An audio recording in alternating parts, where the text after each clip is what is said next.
Three, two, one. Hey guys, featuring our special guest, Eric. How's it going?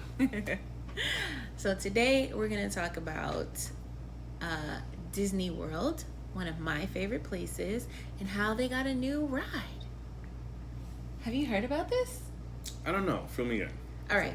So Disney World has announced that Splash Mountain is gone, okay? No more Splash Mountain, and instead it's going to be replaced or redone, reimagined, I think is what they used. Reimagined as a new Princess and the Frog themed ride. So a lot of people across the internet have lost their marbles. Princess Tiana and this announcement were trending on Twitter all yesterday. So yeah, we're just gonna kind of get into it. You're gonna hear from me, a Disney enthusiast, and Eric, a Disney novice. I wouldn't call myself an enthusiast. I mean, I enjoy Disney and all the things that they have purchased over the years. Oh, shade. If it's not Disney, like, originated, then it's just a Disney purchase. Marvel is not Disney. Star Wars is not Disney. But Disney's collection goes back decades, and I enjoy all of it. Most of it. Most of it. Okay, so it's helpful to have two differing perspectives. I, for one, am super geeked for a few reasons. First of all, Splash Mountain is like based off of the old Disney movie Song of the South.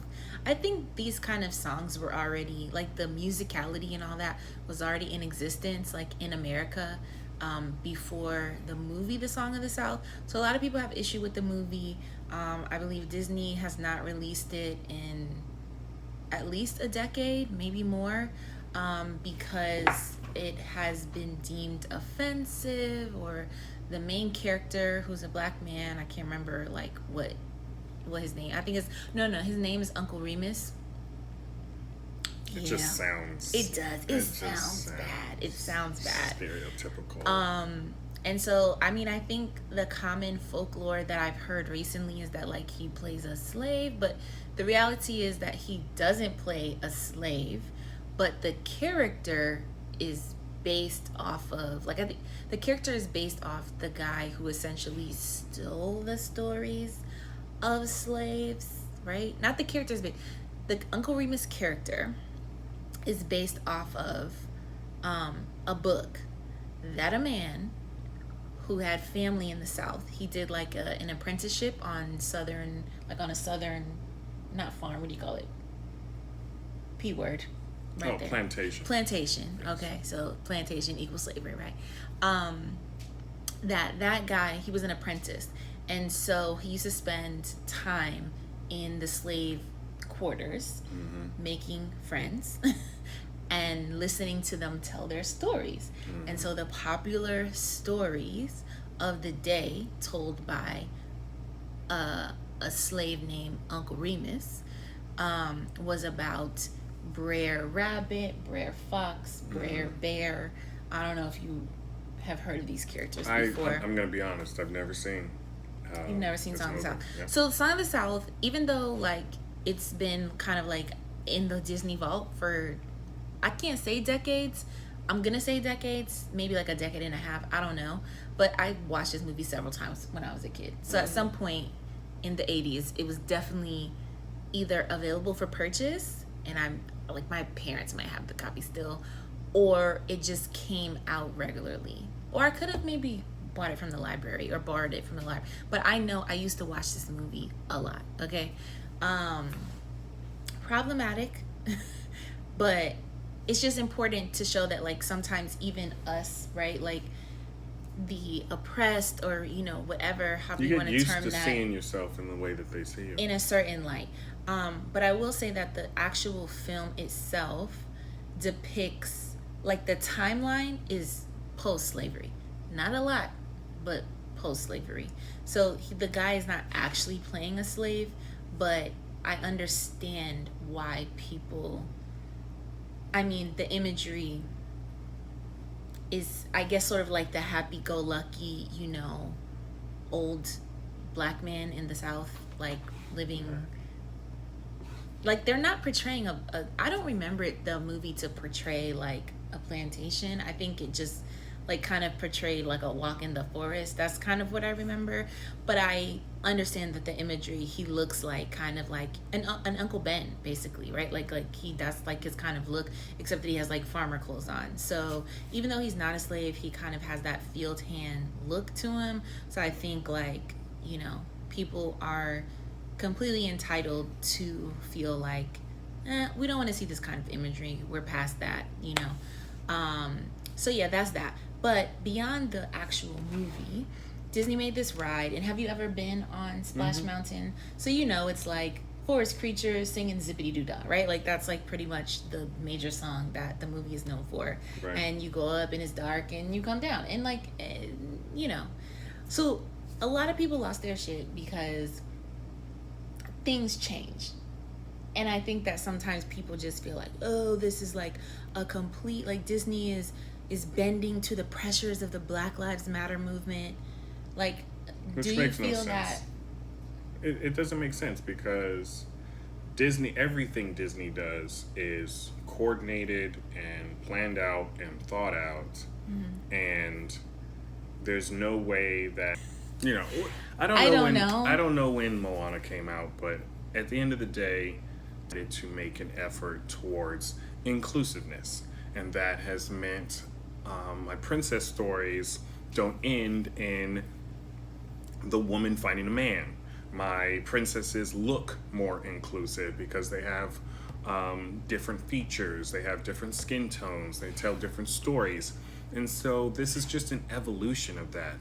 If you're upset that they are making a ride for Princess and the Frog, then you're probably upset because they made a movie about Princess and the Frog, and that means that you're canceled from the converson anyway. Cancel.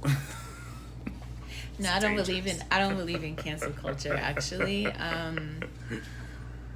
But not that I don't believe in canceling brands, people, whatever doesn't serve you. It's fine. But just the idea of like publicly being like, I'm canceling this person. No, just make the decision to like not utilize them. But anyway, I think you're right. Like, I think here's the thing. Disney is supposed to it's supposed to be for the purposes of entertaining and being in kind of like being a happy place for all. Like, let's not act like the most, I don't know if you can call it like the most popular ride, but the most sort of nostalgic ride is It's a Small World After All, right? Like, so Disney has they haven't always hit the mark on this, okay? But they've always purported to value everybody, right?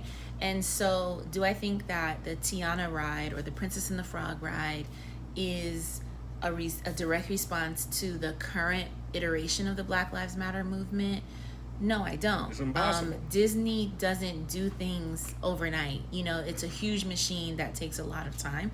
And they when they put out the statement, they let it be known that this had been a year in the making.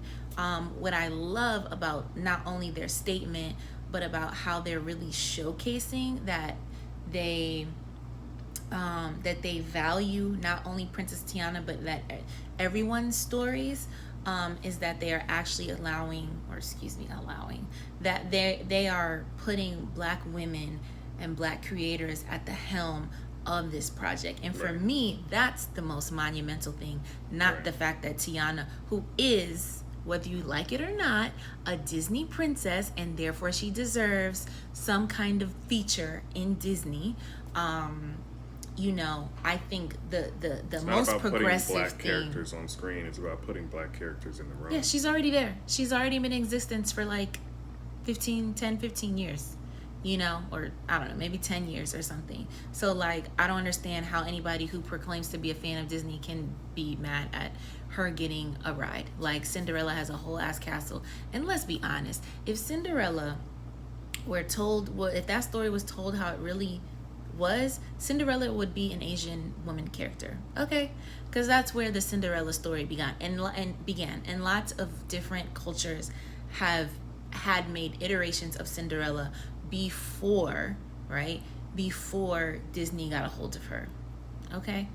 And there's all sorts of castles and stuff. So she ain't even American. Okay? Like, we don't have castles here. That have been used like royally, right? So like Tiana is like, you could argue that she's like the first American princess. You can check. I'm sure somebody will fact check me on that anyway. But she is from Louisiana, right? Are any of these other princesses like from anywhere that represents America? Or no. from California?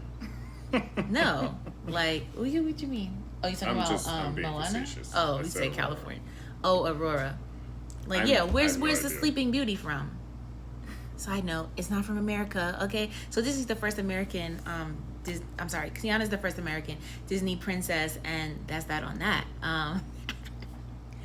I'm just kidding. This is my personality. But, so yeah, anyway, I think the most radical thing that Disney has done, honestly, is to put Black creators at the helm of creating this ride. And I think that part is what's amazing and what should be celebrated. The other piece that I find really exciting, because I don't want this to be about Tiana being Black. Like, people who don't have race issues always get so caught up on people's race, right? Who purport not to have any race issues, but like it matters. Now Tiana's not gonna be exclusive, like other people who are not Black can't enjoy this, right? Like, what are you talking about? So the piece that I love is that the music is going to be amazing. And if you've ever been on Splash Mountain, it's a long ride up to the top. So New Orleans equals music. Like, the music is some of the best. Is pretty good, yeah. It's really, really good. Like, I would say a lot of people have issues with the fact that Tiana's a frog for most of the movie anyway. Cool, she is. But the music of New Orleans is amazing. So I just can't wait for that part of the experience. I would love for her outside of the ride for them to reimagine like a new Tiana's New Orleans, and they could have her restaurant, and we could have like New Orleans food and stuff like that, because I believe Disneyland has that has like a New Orleans section, and I think that existed pre-Tiana.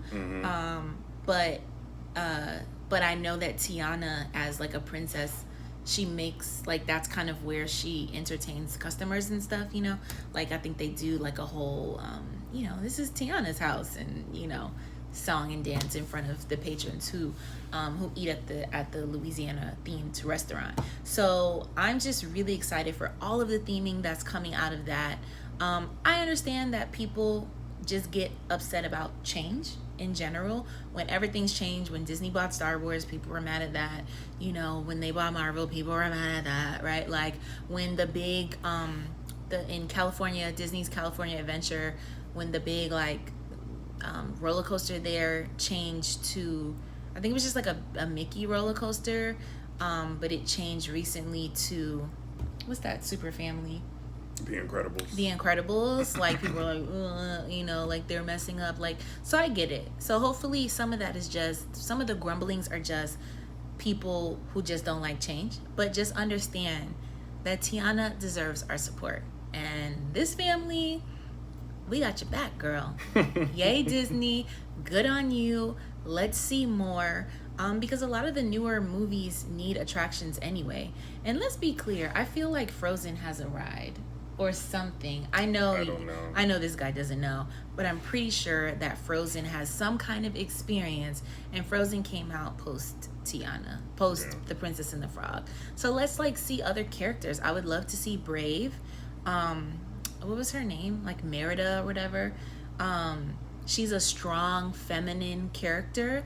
And I would definitely, Moana has great songs, so Moana deserves, they could do a whole freaking island adventure, some kind of water ride with that. So like, let's see They can repurpose more. Pirates of the Caribbean. Hell yeah! Like, what the heck Wait, is is a that pirate Universal? of the... I don't know. No, it's Disney. Wait, no, they already did. Pirates of the Caribbean ride is gone, and it turned into Avatar.